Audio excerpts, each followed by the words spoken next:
And when you're avoidantly attached, you will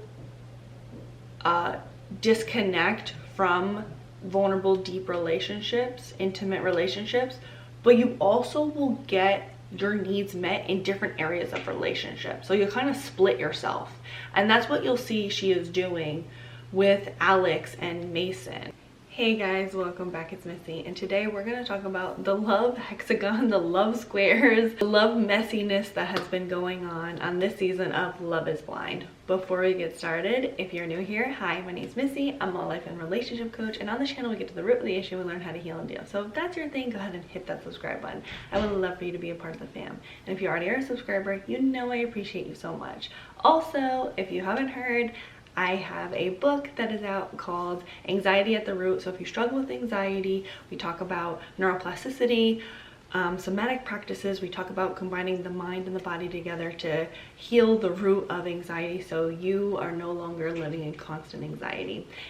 It will be linked down below. Go ahead and check it out. So the first thing I noticed about the season when it came to the men is they all had very similar looks. They had similar jawlines. Sometimes I had a hard time picking them apart of who was who. Alex looked, especially from the side, looked like Harry Jowsey. The other thing is almost every season there's at least one person that says, I never have these deep of conversations with my partner. Like, I've been with someone for years and we don't even dive into these things. And I'm like, what are you guys talking about? Are you talking about how many likes you got on your couples post? Like, what are you talking about? Some of the things that they're talking about are important things to discuss when you are seeking your future partner. So that says a lot. So the dynamics we're going to be focusing on are Mason, Meg, Madison, and Alex.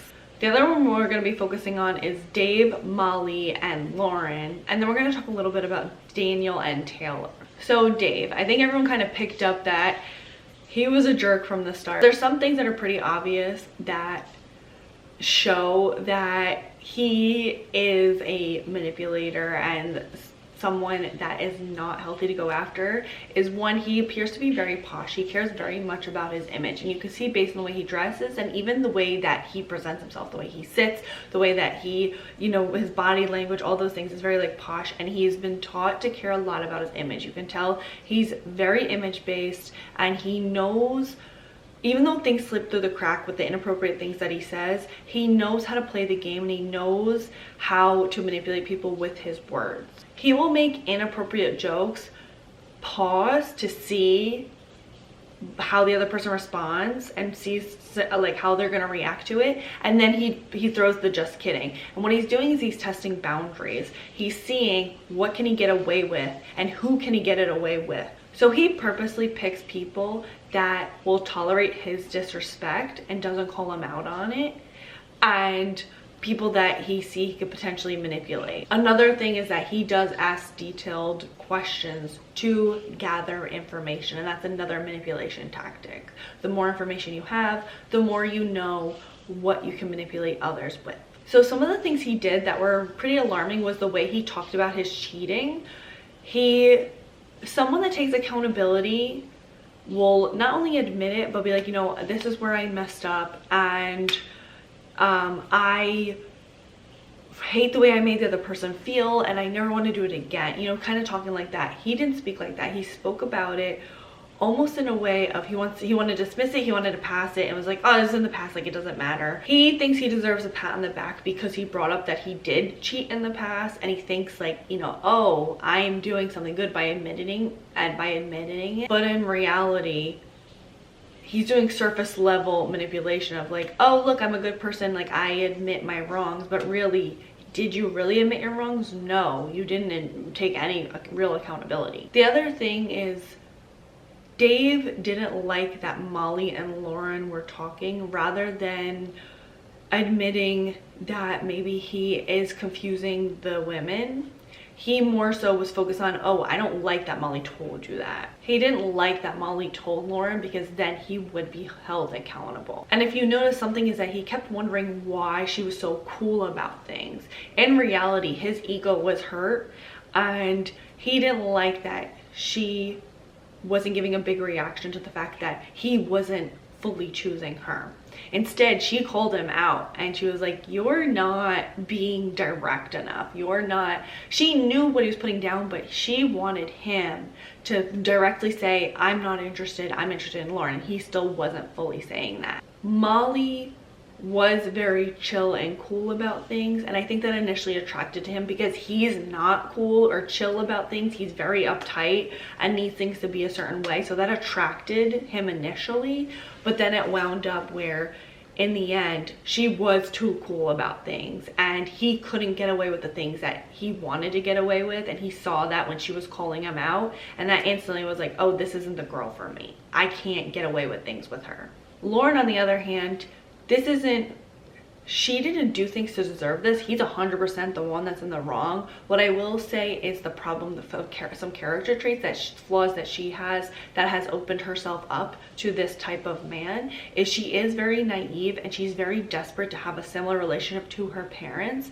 And so because of the naivety and because she hasn't fully learned these unhealthy behaviors, he is good at masking and he is good at playing the game, and he's good at, you know, using his words to get women interested. And so she fell right into that trap. She didn't catch those red flags. And not only that, but when she started feeling insecure because Molly was expressing, you know, how well things were going, she started going even harder for Dave, which filled Dave's ego even more and then made Dave start to affirm her even more. And that continued the cycle. I'm hoping down the line Lauren sees his tactics and she recognizes how bad he actually makes her feel, and that this isn't going to go well. But we'll see as the next episodes go. Let's go into the next little square. Okay, so a lot of people don't like Madison. I'm gonna first start on Madison. First of all, hold on.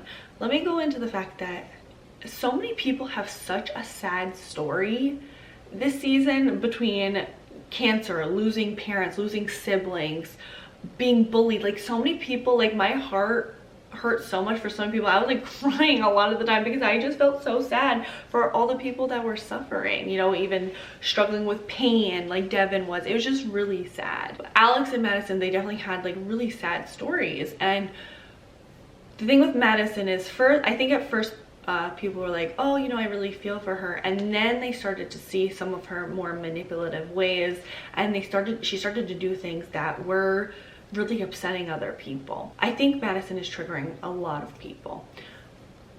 I noticed that some of the people that people are mad at the most are character traits that remind them of themselves that they don't like. Don't hit me with the pitchforks, but hear me out. So Madison is a lot of people when they're in the beginning stages of healing their trauma. So she's done some educating herself. Like, she's educated herself on some words and maybe some phrases or what have you, but she really hasn't fully dived into her actual healing. So some positive things I'll say about Madison is that I think she generally does have compassion for her mom, who was an addict, and I think that she was parentified and she had to do a lot of things that she shouldn't have taken on as a young child. Even just that was so sad about her story about like, she asked her parents to choose between drugs or her, and they chose drugs. Like, that is so, imagine being a child and your own parent picks drugs over you. That's so traumatic and heartbreaking. But the problem is that when you have a traumatic childhood, you do have to raise yourself, or you have to find examples of people, or like you get raised by other people. You don't have good examples, and so you do wind up dealing with trauma, and it is your job, 100% your responsibility to deal with it as an adult. But the only way you do know that you're having unhealthy traits is when you're called out, and maybe she wasn't 100% called out. So some things we can recognize is you could tell she was an avoidant attachment type of person, and when you're avoidantly attached, you will disconnect from vulnerable, deep relationships, intimate relationships, but you also will get your needs met in different areas of relationships. So you'll kind of split yourself. And that's what you'll see she is doing with Alex and Mason. So if you notice with Mason, she was very sexual with him. She would use sexual innuendos. They were very hot and heavy from the jump. It was incredibly flirty, their relationship. Then you move on and you see her with Alex, and she's talking about her traumas and she's talking about deeper things. And then you move and you see her relationship with Alex, and she's talking about deeper things. She's relating to him more. She's talking about her traumas and how things have affected her. And some people I've read on Reddit were like, you know, oh, she's constantly a victim, she's constantly like talking about her traumas. But the thing is, like, when you're getting to know someone and things are coming up, and in these pods things happen really fast, you're going to talk about these things. I didn't get the vibe that she was trying to come off as a victim that was traumatized. I think that she felt Alex as someone, he had a really sad story and he was bullied, and so they were relating on that of having traumas and their attachments issues and etc. So that's why it seemed like she was different people between the two of them. That's common with avoidant attachment. Speaking of avoidant attachment, with Alex, the situation that happened where she saw he started to withdraw because he was expressing, you know, I'm concerned about your attachment style and like how you may deal with things in the future. And I think her ego was hurt and she wanted to prove him wrong, not necessarily because she was 100% interested, but because she didn't want him to be right, and she didn't want him to reject her. She wanted to be the one, if anything, to reject him. I do think Alex made good calls. I also think, though, he is a huge overthinker, and obviously so, because he was bullied, and it seems like he freezes a lot in different moments and he needs a pause to kind of figure out how he feels about situations, which isn't necessarily a bad thing. It's just something I personally noticed. And I think that he kind of bows down when he is challenged, rather than being firm in what he believes in. I think he has a fear of being wrong or conflict or hurting another person, so he will bow down and kind of affirm them, even if it's not 100% what he believes in. Like the situation that happened at the end. Well, I'm jumping around a little bit, but the situation that happened in the end where they did wind up splitting because Madison didn't like that he had a different opinion than her about the situation. He was empathetic towards both sides, which there is nothing really wrong with that. There's just, everyone's gonna have different opinions about a situation. She was acting like Mason wronged her so bad that he is like disgusting and he's horrible, and she was doing a lot of manipulation about the situation, and so she wasn't liking that he wasn't fully on her side, which is a problem, which means that probably with other things is she expects people to fully be on her side, or she will you know, make them feel guilty or bad about themselves. I also think it's important to keep in mind Madison, you could tell she's unhealed because her ego immediately came up when Alex was like, hey, what can we do? Like, I want to be there for you, when she was talking about that she disassociates and, you know, when she gets overwhelmed or what have you. When you go into a partnership, you work together. She still is in an avoidant stage where she does everything on her own and she doesn't get help from anybody. You know, if you're going to that state, you need help, not only from professionals, but also your partner, for you guys to work together to deal with problems. Otherwise, you guys don't communicate and you create individualism too much to the point where there's no longer a relationship. Now with Mason, I noticed with him is that he would mirror a lot. I think obviously he had things about himself, but he didn't really go too deep, and he wasn't really vulnerable. He didn't really fully share his feelings. He would just be like, oh, I like that movie, or oh yeah, that's so funny, we have a coincidence. But you didn't really know how he felt. Another thing with Mason is that he had mentioned he was never the one that broke up with others. He is someone that would get broken up with. And he had mentioned that he doesn't want to fail. So what that means is even if something's not necessarily healthy for him, he still will continue to try to make it work because of his ego and his need to make sure that everything in his life succeeds. So he does have a major fear of failure, which doesn't help him in relationships. So towards the end, when Madison went and talked to Mason and basically, you know, revealed what's going on behind the scenes, which wasn't, you know, that was a manipulative move. She was trying to manipulate him to make a decision, and she knew, because this girl isn't dumb, she's smart, she knew that most likely he would probably choose her because he is someone that doesn't want to fail. And he mentioned that he's like, I don't want to fail, and I don't break up with others. So then Madison knew if she said something, he most likely would step up and choose her and want her. And then when he would choose her, she could continue to get that validation. She liked the idea of having two men wanting her. But again, he was coming from a place of ego. So that doesn't mean he authentically meant it. That doesn't mean that when he said it, he was saying it from a place of, I truly feel this. It was more so, I don't want to fail. So then he made sure that Madison kind of stuck around because of that. Was that right? No, it wasn't.